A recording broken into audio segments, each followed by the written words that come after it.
Magandang araw mga lods. Ngayon ang itatopic natin request ng isa nating subscriber.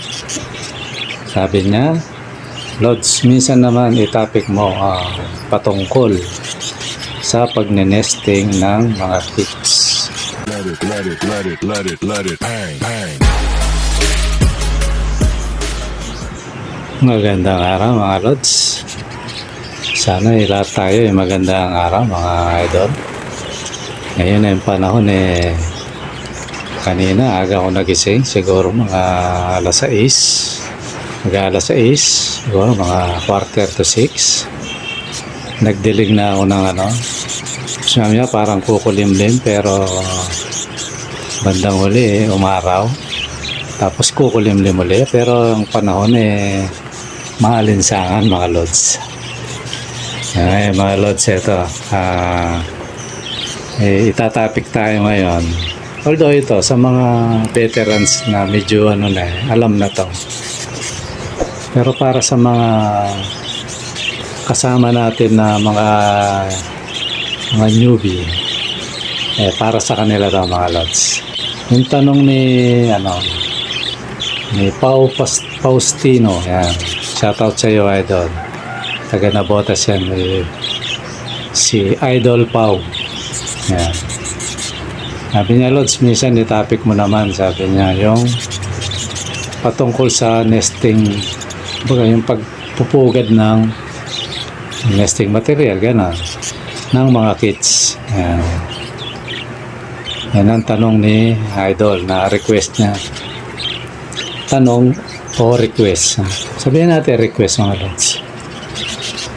Ngayon ganito, bago tayo pumunta ron mga lods, huwag muna sa pagnenesting. Siyempre umpisa muna yan sa kasi baka may magtanong uli na ilang buwan uli, diba, no? Umpisa natin doon para masapul lahat. So ang unang tanong, para mapunta tayo doon, ilang buwan ba bago pwedeng i-breed ang mga kits o parakit? Yan. Dito muna tayo. Kasi sabi na iba 3 months. Naringgan ko yan sa isang vlogger Sabi na iba 4, iba 5. Kaya ako, siyempre, yung mga bago tayong hindi natin alam yan. Pero nung tayo'y nag-breed na, ako mga lods, nung ako yung nag-breed, balibasa, parang budget kit sila yung sa akin Tapos yung iba, yung common na kits lang sila. Ang ang breeder ko na isa, 10 months bago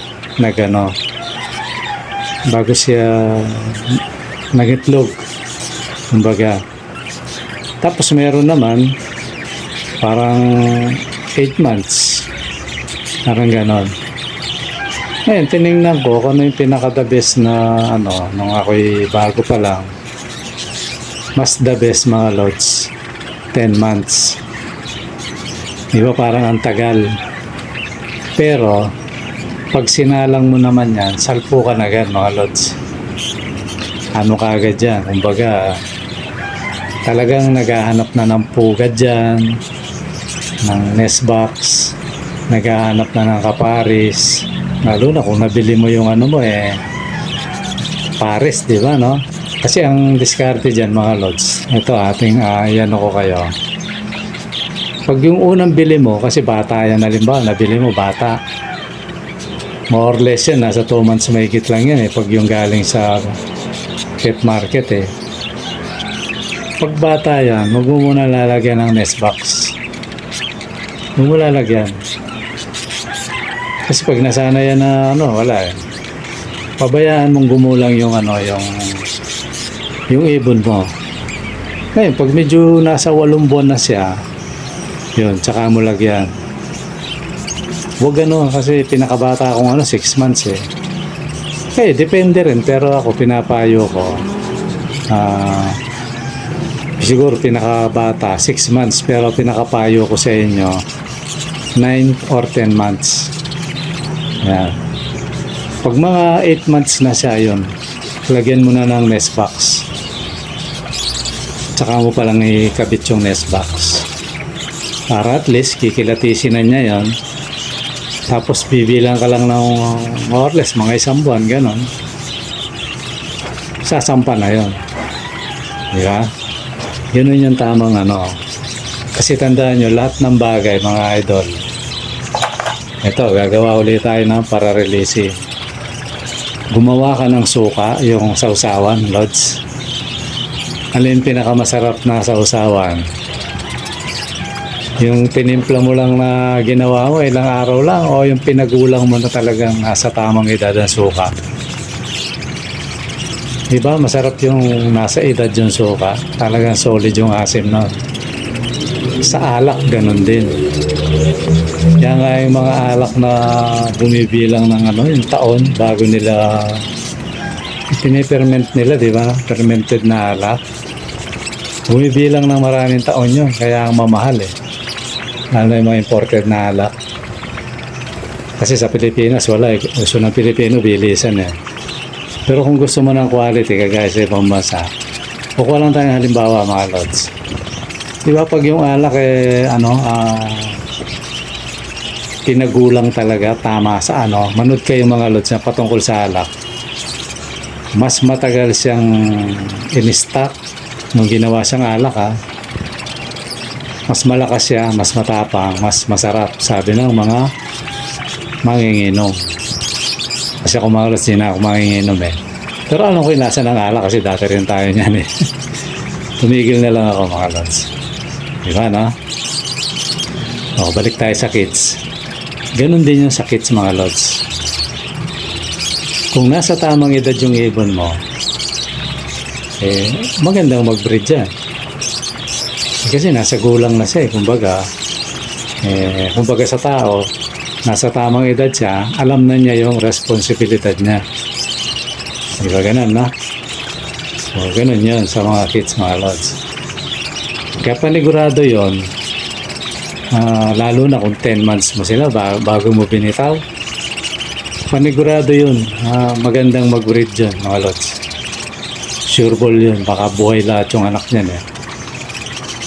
Mahusay siyang mag-keep ng anak niya. Mag-alaga, kumbaga. Kesa dun sa bata. Ako, danas ko na yan, pinagsusubok ko yan, mga lods. 4 months nga, nagpiano ako eh. Nagsalang ako ng 4 months. 3 months hindi ko sinunod dyan eh, kasi useless yun. Tinesting ko sa 4 months, wala. Hanggang sa binalik ko sa client cage. 5 months, wala rin. Tapos 6 months, meron naman. Yun. Kaya effective din naman yun. Pero hindi gaano kasi kumbaga sa malaro pa yung ibon. Hindi pa marunong mag-alaga. Kaya minsan, matagal siya uling umitlog. Di kagaya ng veterano na, yung sabihin matured na. Minsan pinapalaki pa lang niya yung mga inakay niya, umiitlog na yan, lods. Kaya sakto paglaki niyan, nakalimlim na naman niya. Ilang linggo lang, mamimisa na naman yan. May isang linggo o 2 linggo, pisa na naman, magugulat ka, ang bilis. Dito yung sa akin, si Tweety, pinagtatabuyan na niya yung mga mga inakay niya eh. Hindi pa siya, ayaw pa nila umalis, pero may sisiw na mga lods. Ganun kabibilis yung pag nasa tamang edad. Pero pag bata, gaya na 6 months, pwede rin naman 6 months. Pero, hindi masyadong, marunong pa yon mga ganon. Swerte mo, pag medyo nakatsamba ka, kumbaga 50-50 ka doon. Yun, doon ko inumpisahan para at least, alam nyo kung ilang buwan yung parakeets. Ito, personal kong mga lods opinion. Kasi alam mo, nasubo ko na yan pinaka-the best. So ngayon, akit tayo ngayon sa pagne-nesting material, mga lods. Totally, yung tanong ni Idol, kaya hinabaan ko yung pumunta ako sa bago mag-nesting. Totally, lods, yung pagne-nesting, ang parakeet, wala namang yan. Lagyan mo nga ng kusot yan, itatapon yan. Kasi ako dati bumibili pa ako sa online ng ano eh. Yung pandemic time yun ha. Online na kusot, bumibili ako. Tinatapon lang. Ako, balik naman ako ng balik. Ganun yung mga lods. Tatapon niya, iipunin ko, ibabalik ko rin. Hanggang sa magsawa siya. Kaya lang, sa totoo lang, ang parakeets mga lods, walang ano yan. Ang gagawin niyang nesting material niya, yung pupo niya. Yung pupo niya. Although, minsan, pag nagtatay, basa yun. Pero bihira yun. Nagiging matigas yun, parang mga batong maliliit. Gakuko. Gakuko na hinliliit mo. Yung ganun kalalaki yung pupo niya. Gagawin niyang nesting yun, material. So, yun. Walang, totally, wala kang ilalagay. Maliban na lang kung pag inakay siya tapos basa, yun. Ako, may ganun akong ibon eh. Basa siyang basta. Kahit anong gawin ko, laging ganun niya, basa. Kaya nakaisip ako na butas-butasin dapat eh. Sa ilalim yung para mahanginan. Kasi nakakatulong yon para matuyo. Kasi ang ginamit ko, isang sigurong dahilan yon, galing sa cabinet sa clinic yun eh. May mga pintura kaya makinis. Kaya nga nung bumaha, hindi natatanggal yung tubig mga lods eh. Parang selyado, hindi sumisip-sip. Kaya, pag yung medyo parang basa yung yun, nangyayari. Lunod sa pupo ang mga inakay. So, tsaka lang ako maglalagay ng kusot. Una, alisin ko yung mga inakay niya, lilinisin ko yun. Tapos kakargaan ko maraming kusot. Ayun. Pero sa katotohanan, kung hindi naman ganun nagbabasa yung pupo ng parakeets, walang yan. Wala kang ilalagay na nesting material dyan. Siya na bahala ron. Kaya madali lang alagaan yung mga yan. So yun mga lods.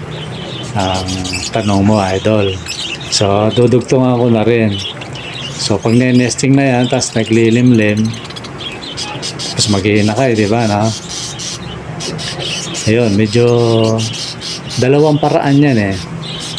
Pag basal pa lang, dapat ang silip mo maingat. Maingat ka dyan, kakatok ka muna. Para alam niya, may bubukas ng niya, ng nest box niya. Dahan-dahan. Kasi pag nagulat yan, minsan, naaapakan niya yung mga inakay niya. Minsan, pag apak niya, tumatama sa kuko yan o basta nasasaktan yung sanhi ng kamatayan ng mga inakay. O yung itlog, nababasag. Minsan, sa gulat pa niya, parang yung ibon, kung bara-bara tayong kumilos, takot na siyang pumasok sa parang tingkakatok ka, nailang siya. So, kailangan pagbasal, dahan-dahan. Pag sumisilip lang ba, nangingitlog siya. Dahan-dahan lang. Hanggat maaari, bihirang sumilip. Sanayin mo na, kasi ang ibon mga lods, lalo na pag naginakay na yan, pinapakain mo. Di ba, meron din siya pinapakain. Pinapakain mo, pero sa may pinapakain kasi mga inakay niya. Matalino yan, tatandaan ka niya kung sino yung nagpapakain sa kanya. Lalo na kung hindi lumaki sa yan, hindi nabili mo lang. Pag yun, tuwing bibigyan mo yun, tinatandaan niya yun, kaya kusang yun. Kusa ring pag dudungaw yan, ba, pag paparating ka. Diba, naituro ko na yung technique pag magpapakain, tahimik lang. Hindi magaslaw, lalo na pag bago yung alaga mo. Di bali kung sanay na yung ibon sa'yo. Pag bago, dahan-dahan lang, hanggang sa masana yung ibon. Kaya pag nagpapakain ng inakay yan, tapos alam niya, ikaw yung nagpapakain sa kanya. Pag nakita ka niya, nakadungaw yan. Tatawagin ka nga niyan eh. Huhuni yan, tatawagin ka, laging nakakapit sa yan, sa cage. Para bang sinasabi niya sa'yo, Bigyan mo akong pagkain, magpapakain ako ng anak ko, parang gano'n. Mga lods. Kaya yun. So pag nasanay yan, tapos sa mga susunod na ano yan, kahit medyo sinisilip mo na ng matagal na, hindi na maiilang yan. Kasi kilala ka na niya. Alam na niya yung amoy mo, alam na niya kung anong ginagawa mo, pinapakain mo lang siya, nililinis mo lang yung kulungan mo, yung kulungan niya, tinitingnan mo yung mga parang maintindihan ng ibon niya na inaalagaan mo siya, kaya hindi na siya maiilang. Yan nakikita niyo yung yung mga breeder ko, mga lods. Yung pinanood ko sa inyo. Hindi lang naman isang ganyan yung ibon ko, marami yan, lods. Although halos lahat sila gano'n. Hindi sila naiilang.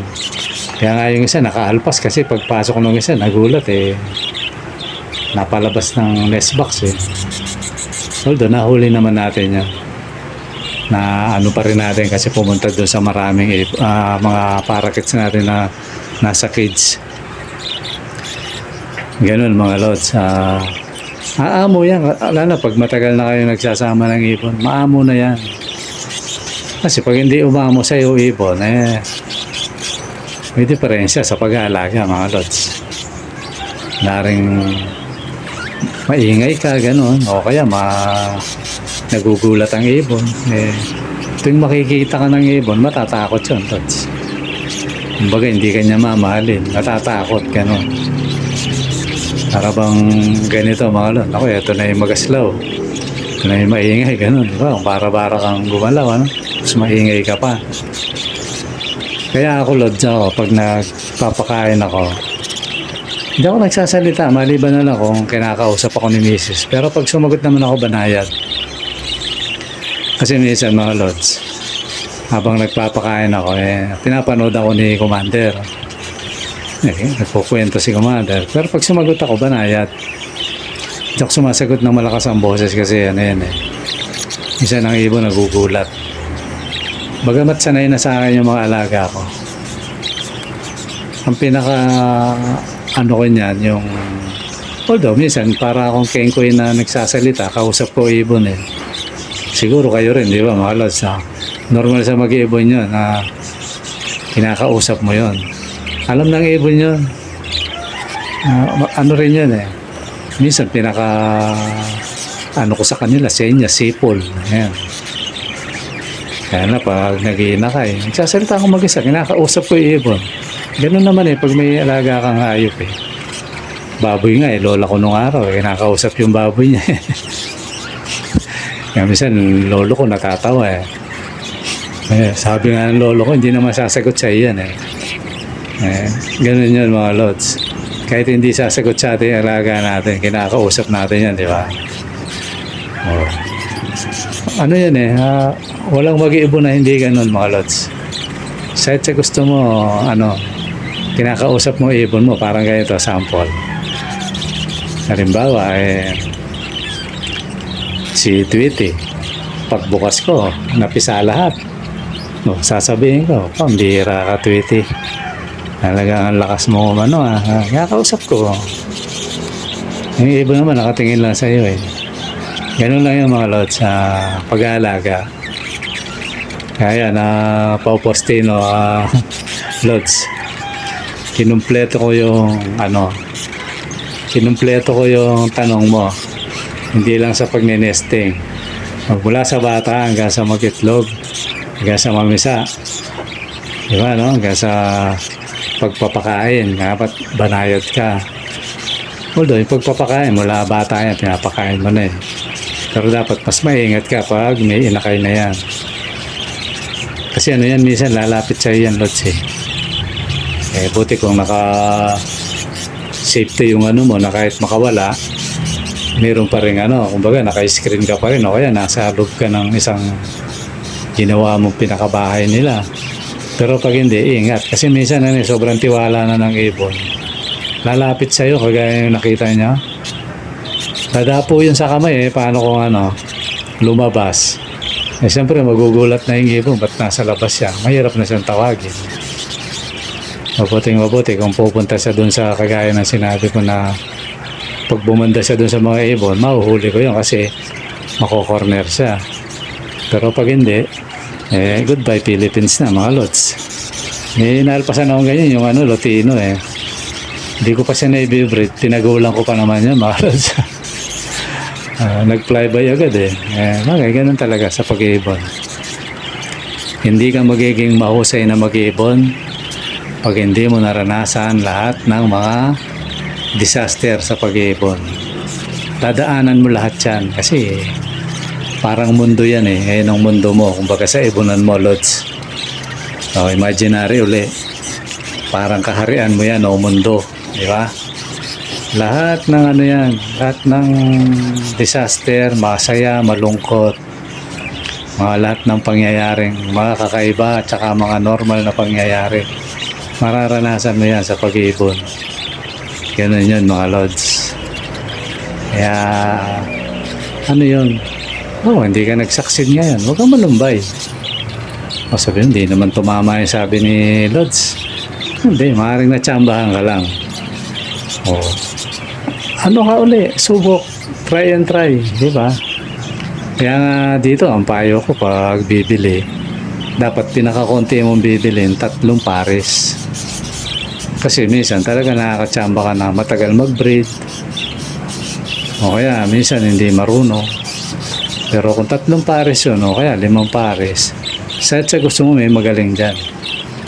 Hindi ka nainip sa hindi marunong. Hanggang sa matuto yun, hindi ka nainip kasi merong marunong. So pag marunong na yun, di lahat na breeder na, di ba? Ganun lang yung mga idol. Okay, sige mga lads, siguro okay na yan Idol Pau Pastino. Yung mo, dinagdagan ko lang kasi totally kung sasagot ako ron, baka wala pang kalating minuto, kaya kung sagutin kaya lang. Wala tayong topic, di ba mga lods na? Wala tayong pa-vlog. Kaya yun, dinagdagan ko lang siya mga lods. Umpisa, until the end, ayun. Okay mga lods, sana may natutunan na naman yung mga UB na mga natin dyan. Kaya abang-abang kayo yung mga wala pang ibon dyan. At least pag nagka-ibon na kayo at manalo kayo rito, alam nyo na ang gagawin nyo mga lods, di ba? May idea na kayo. Di ba mga lods? Okay mga lods, hanggang dito muna. At maraming salamat sa panonood. Bye-bye!